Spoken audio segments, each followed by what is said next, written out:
दोस्तों अक्सर कुछ ऐसे क्लाइंट से मेरा मिलना हो जाता है जिनका केस ऑलरेडी चल रहा है और वो अपने अधिवक्ता का फीडबैक देते हैं कि साहब हम बहुत ज़्यादा परेशान हैं उनसे, और वो चाहते हैं कि हम अपने वकील साहब को चेंज कर लें, कोई दूसरा वकील हायर कर लें। पूछने पर पता लगता है कि वो ऑलरेडी फ़ीस दे चुके हैं। इवन इनफैक्ट क्लाइंट कई बार ये भी कहता है कि साहब जितनी फ़ीस मेरी तय हुई थी उससे भी ज़्यादा मैं पे कर चुका हूँ, लेकिन मेरा काम अभी भी अटका हुआ है, मेरा काम कुछ भी नहीं हो पा रहा है। तो दोस्तों अगर आपका कोई मुकदमा चल रहा है और आप अपने अधिवक्ता से परेशान हैं तो उसके लिए आप मेरी कुछ टिप्स जो मैं आपको इस वीडियो में बता रहा हूँ उनको फॉलो करिएगा, आपको फ़ायदा मिलेगा। जब भी आप किसी वकील से अपने केस के बारे में डिस्कशन करते हैं और डिसाइड करते हैं कि मैं इनको ही केस दूंगा, और जो भी आपके बीच में एक फ़ीस तय होती है तो कभी भी आपने पूरी फ़ीस पे नहीं करनी है। फॉर एग्ज़ाम्पल अगर आपके वकील साहब आपसे 20,000 रुपये ले रहे हैं तो वो कोशिश यही करेंगे कि वो 20,000 पूरा अमाउंट आपसे शुरू में ही ले लें। लेकिन आपने कहना यह है कि वकील साहब मैं इनिशियली आपको पूरा पेमेंट नहीं करूँगा, मैं आपको इंस्टॉलमेंट्स में पे करूँगा।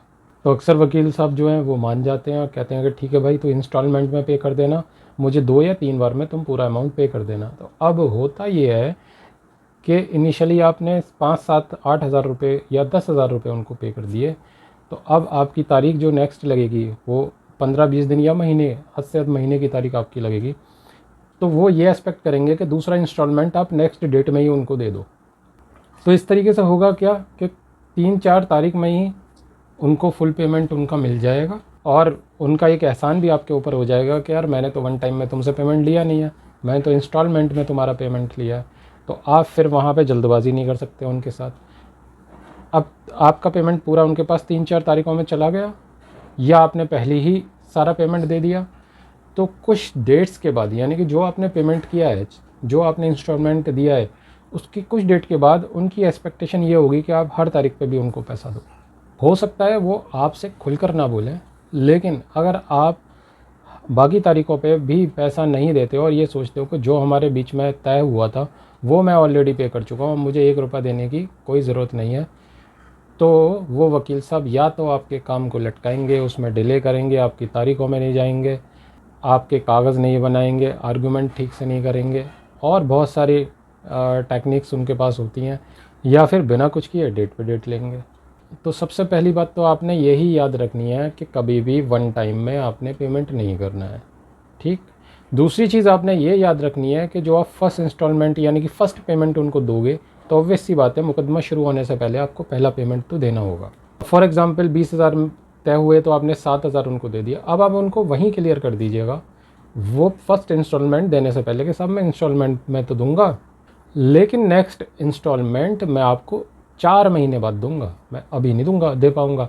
आप सोचो कि मैं अगली तारीख में आपको इंस्टॉलमेंट दे दूं या 2-3 तारीख बाद इंस्टॉलमेंट दे दूं, तो साहब मेरे पास पैसा नहीं है, या मेरे पास है तो मैं नहीं दे पाऊंगा। आप क्लियर उनको बोल दीजिए कि साहब मुझे लगेगा कि मेरा काम हो रहा है तो मैं आपको दूंगा। अगर वो सही वकील होंगे तो आपकी बात को अंडरस्टैंड ज़रूर करेंगे। और अगर आपको लगता है कि एरोगेंस बहुत ज़्यादा है आपके वकील साहब में, छोड़ दीजिए फिर ऐसे वकील को। फिर इतने हज़ारों की तादाद में वकील जो है वो रजिस्टर्ड है, आप किसी और अधिवक्ता के पास चले जाइए। क्या आपको उनको क्लियर करना है कि साहब जो मैं इंस्टॉलमेंट सेकंड दूंगा वो आपको अभी से 4 से 5 महीने बाद दूंगा, और थर्ड इंस्टॉलमेंट भी मैं आपको सेकंड इंस्टॉलमेंट के 4 से 5 महीने के बाद दूंगा। तो ये चीज़ें आप क्लियर कर दीजिए।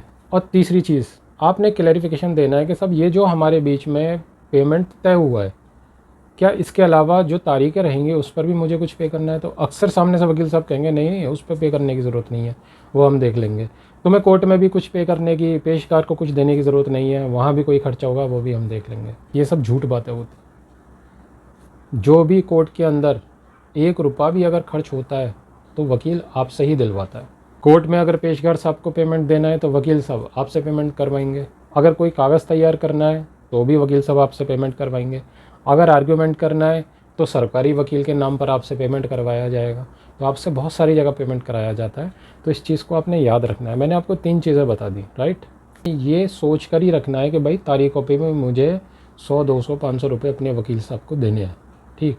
अच्छा एक चीज़ और, जो भी आपके बीच में तय होता है तो आप भी एक तरह से ना उस पर स्टिक मत हो जाइए कि अब इसके अलावा मैं 1 रुपया भी खर्च नहीं करूँगा। ये मुकदमेबाजी है, इनमें पैसा खर्च होता है, बिना पैसे के मुकदमा आप नहीं लड़ सकते।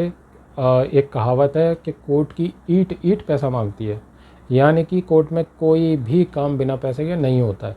या भले ही आपने इकट्ठा पैसा पहले दे दिया, लेकिन आपकी तारीख अभी वकील साहब बिना पैसे के नहीं लेंगे। तो ये माइंड मेकअप आपने रखना है कि आज जो मेरा पेमेंट तय हो रहा है, इसके अलावा भी मुझे खर्चा करना पड़ेगा। बेटर इसके आप ये क्लैरिफाई कर दो कि वकील साहब, ये जो पेमेंट दे रहा हूँ इंस्टॉलमेंट में, ये तो मैं आपको दे रहा हूँ, हर तारीख पे मैं आपको 300 रुपये या 500 रुपये, जो भी आपकी हैसियत है, या जिस तरीके का आपका क्रिटिकल मुकदमा है या इजी मुकदमा है, उसके हिसाब से आप खुद तय कर लीजिए अपनी पॉकेट को देखते हुए, और आप वकील साहब को क्लियर कर दीजिए। वकील साहब से भी फीडबैक ले लीजिए कि साहब आपको कोई दिक्कत है तो अभी बता दीजिए, मैं अपने अकॉर्डिंग फिर देखता हूँ कि मैं दे पाऊँगा या नहीं दे पाऊँगा, नहीं तो फिर मैं किसी और वकील को कर लूँगा। तो इससे क्या होगा ना कि आपके और आपके वकील साहब के बीच में एक बहुत क्लियर कम्युनिकेशन हो जाएगा।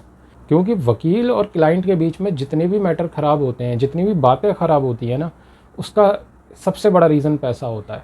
तो आपने इस मुद्दे को पहले ही क्लियर कर देना है अपने वकील साहब से। अगर आप ये सोचते हैं कि सस्ते में आपका काम हो जाए, या अगर आप ये सोचते हैं कि एक बार में पैसा देने के बाद मुझे 1 रुपया खर्च ना करना पड़े, तो आप मुकदमा नहीं लड़ पाएंगे। और अगर आप मुकदमा लड़ेंगे तो वो जो मुकदमा 4 साल में ख़त्म होना चाहिए, वो मुकदमा आपका 15 साल में ख़त्म होगा। तो आप ये देख लीजिए कि आपके सामने पैसे की वैल्यू ज़्यादा है या समय की वैल्यू ज़्यादा है। तो अगर इन तीनों टिप्स को आप फॉलो करते हैं तो आपके अधिवक्ता के साथ आपकी अच्छी खासी बॉन्डिंग बन के रहेगी। एक सिनेरियो ये लेते हैं कि आप अपने अधिवक्ता को पूरा पेमेंट कर चुके हो, चाहे आपने वो 1 टाइम में किया है या इंस्टॉलमेंट में किया है, राइट। अब मेरा सजेशन तो यही है कि इंस्टॉलमेंट में करिए। बट अब कुछ व्यूअर ऐसा भी हो सकते हैं ना कि जो ऑलरेडी पे कर चुके हैं इंस्टॉलमेंट में, तो वो पे करेंगे ना जो अब मेरी इस वीडियो को देख रहे हैं। तो हम दोनों सिनेरियोस को कंसीडर करके चलते हैं कि आपने अगर चाहे इंस्टॉलमेंट में पे किया या 1 टाइम में पे किया, लेकिन आपका पूरा पेमेंट आपके वकील साहब को जा चुका है, और आप तारीखों पे जाते हैं, उसमें भी आप अपने वकील साहब को 200, 400, 500 रुपये पे करते हैं, लेकिन उसके बावजूद भी आपके वकील साहब सीरियस नहीं है आपके काम को लेकर और आपका काम नहीं हो पा रहा है। तो ऐसे वकील को तुरंत आपने बदलना है, बिना किसी सोच विचार के। अगर आप ये सोचोगे कि यार मेरा तो इतना पैसा लग चुका है इन वकील साहब पर, मैं इतना पेमेंट कर चुका हूँ, तो मैं काम इन्हीं से कराऊंगा, आप एक हीटेड आर्गूमेंट अपने वकील साहब के साथ करते हो, तो भाई हीटेड आर्गूमेंट आपको वकील साहब के साथ बिल्कुल भी नहीं करना है।